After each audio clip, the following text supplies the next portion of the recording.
हे मधुसूदन, मैं जिस काम का संकल्प करूंगा वो काम तो मैं करूंगा ही। जब भोजन करने का निश्चय करके बैठूंगा तो निवाला उठाकर मुंह में रखूंगा ही, तभी तो उसे खाऊंगा।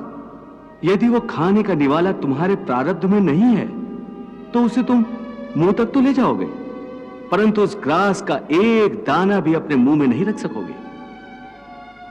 हे अर्जुन, केवल कर्म का संकल्प ही प्राणी के अधिकार में है, उसका फल प्राणी के अधिकार में नहीं है।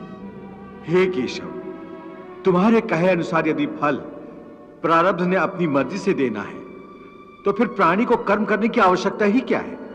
कर्म करने की आवश्यकता क्या है, यह जानने से पहले यह तो जान लो कि प्रारब्ध क्या है, प्रारब्ध कैसे बनती है। हे केशव, प्रारब्ध क्या है उसे जानने में क्या मुश्किल है? यह तो सीधी सी बात है कि जो भगवान की इच्छा है वही मनुष्य का प्रारब्ध होती है।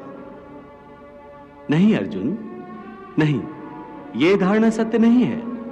क्यों सत्य नहीं है?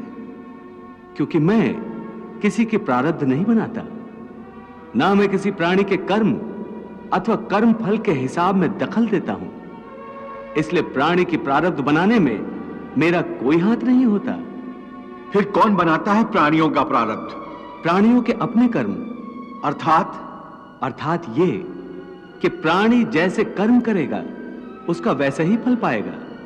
अच्छे कर्म करेगा तो अच्छा फल मिलेगा और बुरे कर्म करेगा तो बुरा फल पाएगा। यही जो प्राणी के अच्छे बुरे कर्मों के अच्छे बुरे फल का हिसाब है, इसी को प्रारब्ध कहते हैं।